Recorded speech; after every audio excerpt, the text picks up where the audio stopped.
Tentative de coup d'État au Burkina Faso. Donc, si je comprends bien, vous ne vous fatiguerez jamais? Ibrahim Traoré l'a dit et je reformule à ma façon. Thomas Sankara est tombé, mais cette fois-ci, ce ne sera pas la même histoire avec moi.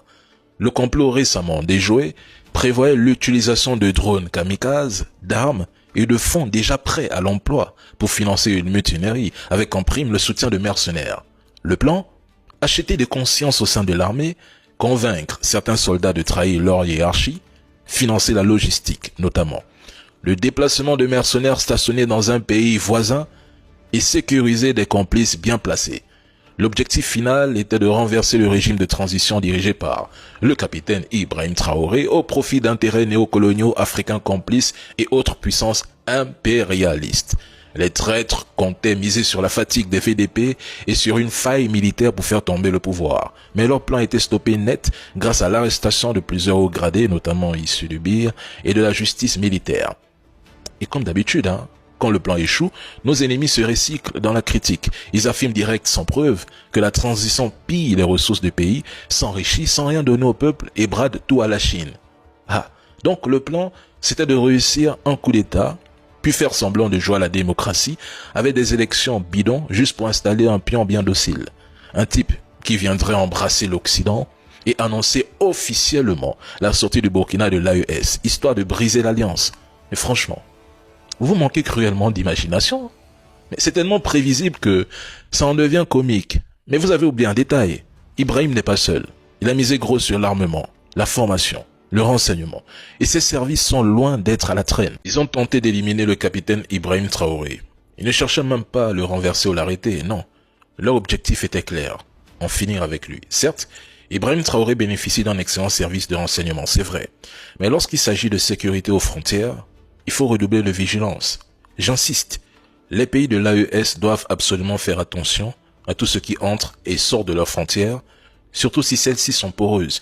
Imaginez une ligne entre deux pays comme le Burkina Faso et la Côte d'Ivoire. Les groupes armés peuvent la franchir sans être inquiétés.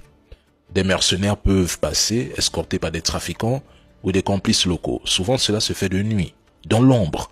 Ces hommes savent se fondre dans la masse. Parfois ce sont des commerçants, civils ou convoyeurs.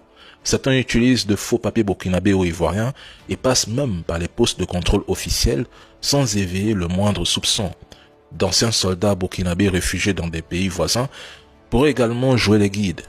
Il ne faut pas non plus négliger les milices ou groupes armés déjà présents qui peuvent escorter ces mercenaires jusqu'à leur cible à l'intérieur du Burkina.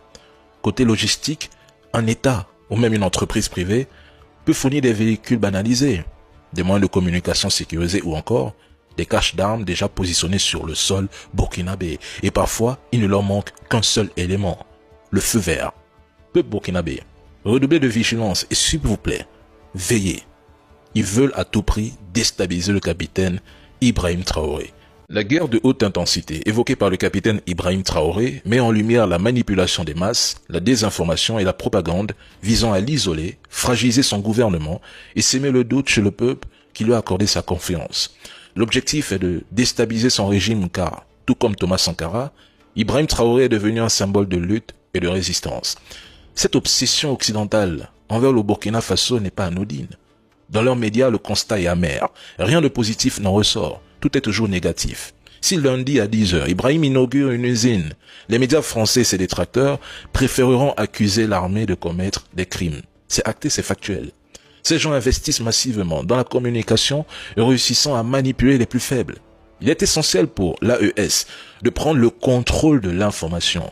Il est également crucial de sensibiliser la population à l'analyse critique de l'information, notamment à travers des campagnes publiques, afin de réduire l'influence des fausses nouvelles, des fake news. Ces gens feront tout pour qu'un Compaoré succède à Ibrahim Traoré. La guerre de haute intensité évoquée par le capitaine Ibrahim Traoré met en lumière la manipulation des masses, la désinformation et la propagande visant à l'isoler, fragiliser son gouvernement et s'aimer le doute chez le peuple qui lui a accordé sa confiance. L'objectif est de déstabiliser son régime car, tout comme Thomas Sankara, Ibrahim Traoré est devenu un symbole de lutte et de résistance. Cette obsession occidentale envers le Burkina Faso n'est pas anodine. Dans leurs médias, le constat est amer. Rien de positif n'en ressort. Tout est toujours négatif. Si lundi à 10h, Ibrahim inaugure une usine, les médias français et ses détracteurs préféreront accuser l'armée de commettre des crimes. C'est acté, c'est factuel. Ces gens investissent massivement dans la communication, réussissant à manipuler les plus faibles. Il est essentiel pour l'AES de prendre le contrôle de l'information. Il est également crucial de sensibiliser la population à l'analyse critique de l'information, notamment à travers des campagnes publiques, afin de réduire l'influence des fausses nouvelles, des fake news. Ces gens feront tout pour qu'un Compaoré succède à Ibrahim Traoré.